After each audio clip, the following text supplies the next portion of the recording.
Atividade do curso de Engenharia e Segurança do Trabalho da Unileia, disciplina específica Prevenção e Controle dos Riscos em Máquinas, Equipamentos e Instalações. Meu nome é Marcos Posse, sou participante da turma, engenheiro eletricista, e devo conduzir essa apresentação. Um material que é apresentado como fonte de consulta e, por dizer de passagem, muito bem produzido, recomendação técnica de procedimentos especificamente para instalações elétricas temporárias, abordado tanto pela NR10 em 2004, quanto pela NR18, aqui especificamente o RTP 05. A Fundacentro é uma instituição de pesquisa e estudos que está ligada à segurança, higiene e medicina do trabalho, e ela é vinculada ao Ministério do Trabalho. Logo, a sua contribuição em informação, pesquisa e trabalhos é bastante significativa para o nosso desenvolvimento. Essa recomendação técnica está disponível em PDF e ela pode ser descarregada do site da Fundacentro e pode ser impressa também. E a condição apresentada é do entendimento do que diz respeito às instalações elétricas, partindo do choque elétrico, dos equipamentos que nós temos dentro das instalações, normalmente no canteiro de obra, e também dos equipamentos de proteção individual e das medidas de proteção coletiva necessárias, terminando o trabalho todo com a apresentação dos sistemas de combate a incêndio, porque as instalações elétricas também podem promover meios para que incêndios se estabeleçam e se iniciem dentro de um canteiro de obras. Lembrando, mais uma vez, que o canteiro de obras é um lugar temporário, pois o canteiro serve para construir alguma coisa, e sendo temporário, possui instalações elétricas para infraestrutura do desenvolvimento. Dentre outras disciplinas, a instalação elétrica temporária é abordada pela NR10, parceira primeira da NR18.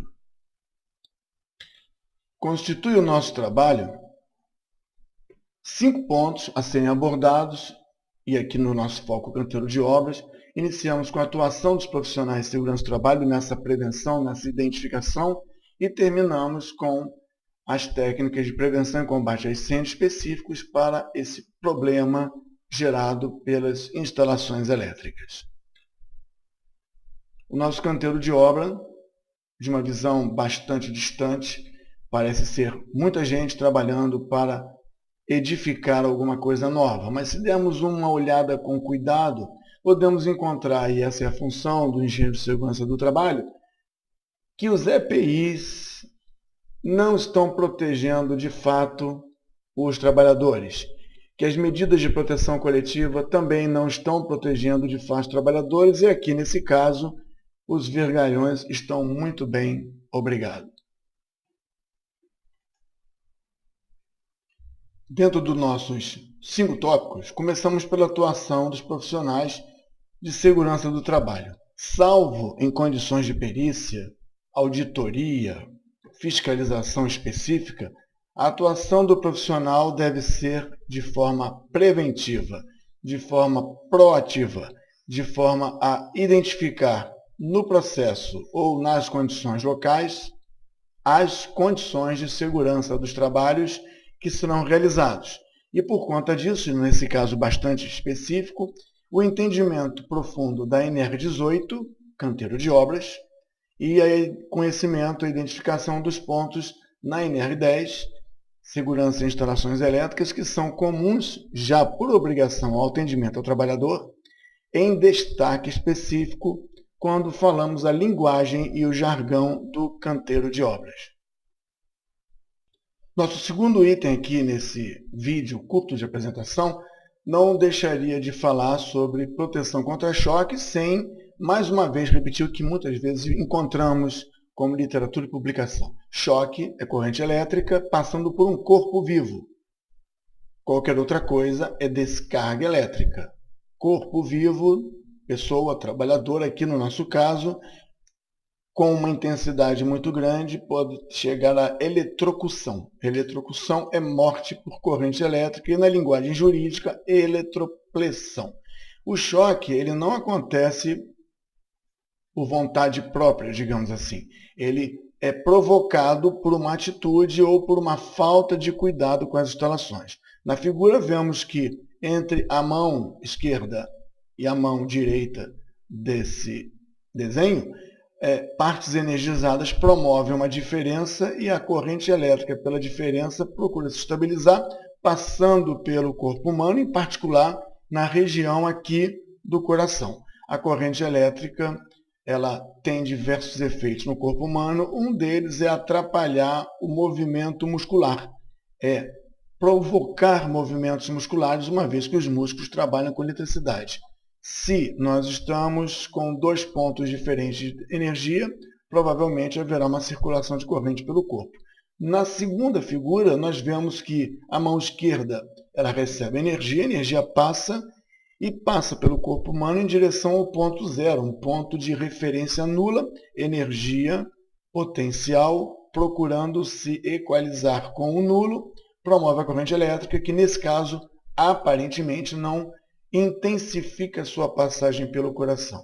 O que significa isso no campo, dentro do canteiro de obras, é alguém colocar a mão num equipamento metálico acionado por energia elétrica, tendo aos pés ou em algum outro contato uma referência de potencial zero, significando que a energia, a carga elétrica do azul, se não enclausurada, se não segmentada da parte metálica, promoverá aqui uma corrente elétrica que pode, por descarga, passar pela mão do profissional ou do funcionário.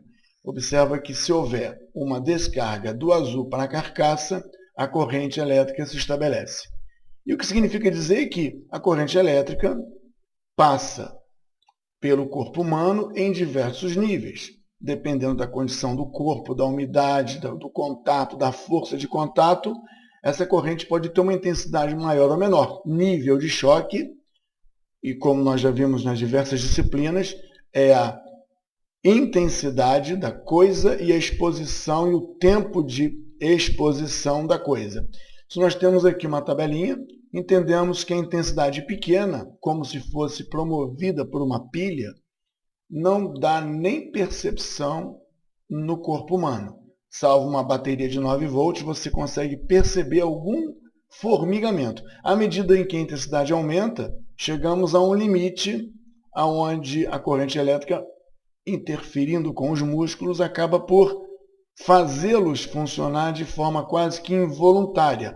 O dito, a corrente elétrica agarra, a corrente elétrica puxa. E encontramos níveis acima de 25 mA, passagem de intensidade, que num tempo mesmo que muito curto pode trazer danos ao coração. A morte estabelece com muito mais facilidade, não por um formigamento, mas por um dano ao principal órgão que mantém a vida em funcionamento. Por conta disso, temos que falar sobre aterramento e seccionamento de circuitos elétricos. O engenheiro de segurança deve prever medidas coletivas em detrimento às medidas de proteção individual. Aterramento e seccionamento são duas medidas obrigatórias pelas normas técnicas, também pela NR10, por conta da simultaneidade. Não basta ter o aterramento para descarga de energia não adequada, mas também precisamos eliminar a fonte da energia quando ela se dirige para o aterramento ou para uma condição não prevista de trabalho. A NR18, aqui em destaque, especificamente no item 21, mostra que existem pontos que se preocupam com as medidas coletivas. Pontos que dizem que o aterramento deve ser garantido para que não haja descarga contra os trabalhadores, descarga elétrica contra os trabalhadores, e sim contra um potencial nulo estudado, previamente desenvolvido, designado para receber essas descargas. O nome é aterramento. Ainda assim, pode-se observar que dentro da NR18 existe a previsão de desligamento da fonte de energia de forma automática. Os itens em destaque devem evidenciar isso. Nosso terceiro item se reporta a quadro distribuição. Dentro de um canteiro de obra é comum vermos alguma coisa desse tipo, com disjuntores de tecnologia inferior, de qualidade de isolamento, de disposição e identificação. Por outro lado, esse tipo de equipamento, esse tipo de quadro, muitas vezes colocados em ambientes já definitivos, trai a condição de segurança, embora tenhamos aqui uma proteção contra contatos diretos ao barramento energizado. Devemos considerar pela NR10, e é claro, a NR18 dá uma lembrada e um destaque, que os condutores de neutro, aqui em azul, também são condutores de energia passíveis de não serem tocados pelo trabalhador. Se o quadro de distribuição prevê a apresentação dos condutores de neutro acessíveis, eles também devem ser protegidos contra contato direto. Claro que a NR18 chama atenção aqui nos itens em amarelo essa preocupação. É proibida a existência de partes vivas expostas, como acabamos de falar, e chaves blindadas, aquelas que são utilizadas para operar e acionar equipamentos, chaves blindadas, como se fosse um quadro elétrico específico, elas têm que ser protegidas contra chuva. Existem especificações técnicas que aumentam o custo desses equipamentos, mas com certeza o engenheiro de segurança deve estar atento, que garante o não acidente aos trabalhadores. Um acidente pode ser bastante mais caro que a compra de uma chave blindada, um quadro de distribuição ou uma política de travamento de quadros adequada. Penúltimo item, equipamento de proteção individual e coletiva, chamado de EPI e EPC, tem destaque também na NR18, não desconsiderando que a NR10 já prevê e determina com mais detalhes esses EPIs e as condições de seu uso e manutenção. Chama atenção aqui que os equipamentos elétricos, as carcaças, devem estar aterrados como proteção coletiva, EPC, e chama atenção com destaque aqui que o profissional habilitado deve atentar para tudo isso antes da instalação do canteiro de obra. Então nós temos aqui, apenas para lembrar, que um profissional que toca um equipamento elétrico, um equipamento de trabalho alimentado por energia elétrica, e esse equipamento possui descarga para a sua carcaça, pode promover uma passagem de energia pelo próprio corpo, da parte metálica até os pés, potencial nulo, de corrente elétrica dentro daqueles critérios que já falamos.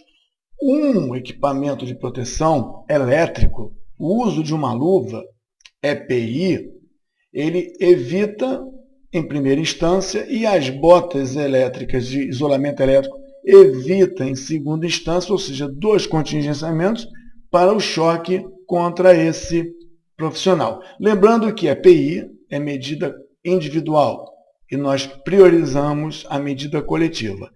As botas de construção civil não são categoria 2 ou classe 2, aquelas para eletricista. Além do que, luvas elétricas para trabalhador num canteiro de obra é uma coisa um tanto quanto estranha. Por isso, nós temos que trabalhar o conceito de EPC, medida de proteção coletiva. Se nós temos um equipamento acionado por energia elétrica e temos um chão, um ponto de contato nulo, basta aterrar o equipamento e qualquer problema que acontecer, mantendo o equipamento desligado, automaticamente evita o choque. Aqui, de forma simplista, temos o esquema elétrico da energia fonte e temos uma máquina de lavar e temos o chão.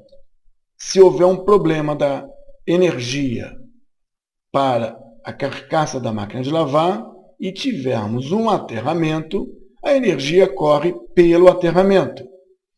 Substituindo o aterramento da máquina de lavar, a máquina de lavar, por um chuveiro de canteiro de obra elétrico, nós temos que, sem um aterramento específico, a energia da fonte passa pelo fio e, no caso de um problema do chuveiro em seu isolamento, a energia elétrica passa pela criatura do banho. Se nós tivermos um condutor terra, e o condutor terra no equipamento chuveiro ou qualquer outro do canteiro de obra, em particular aqui, chuveiro elétrico, você tem a descarga percorrendo o caminho do condutor de aterramento de volta à fonte, sem passar pela criatura do banho, nem necessariamente carregar nesse ponto de terra. É claro que o seccionamento automático da energia complementa a proteção coletiva, como já foi dito antes. Assim, o banho fica frio, mas o risco de choque que se iniciaria pela descarga no aterramento é eliminado. Nosso último item, prevenção e combate a incêndio. Dentro do nosso estudo, a própria NR18 já aponta que especificamente locais onde nós temos possibilidade de incêndio, como elementos com atmosfera explosiva ou que tenham equipamentos solventes ou combustíveis no local, todas as instalações elétricas, como já dizia a NR10, como já apresenta a norma técnica de instalações específicas, precisam estar adequadas a esse tipo de ambiente.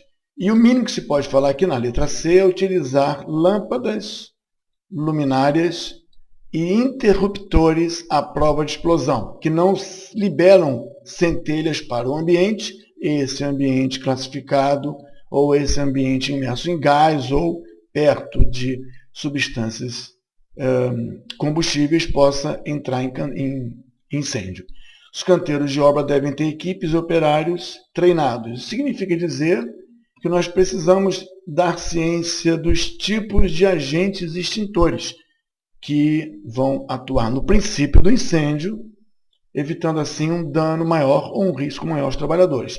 Entender a classe de incêndio, entender o tipo de extintor é algo essencial tanto para o trabalho como para a vida dos trabalhadores, fora do trabalho.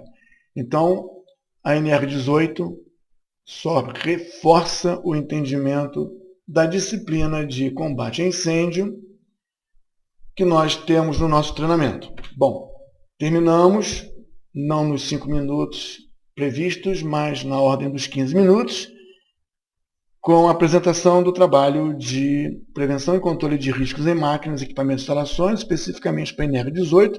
Meu nome é Marcos Poça, eu faço parte da turma em andamento.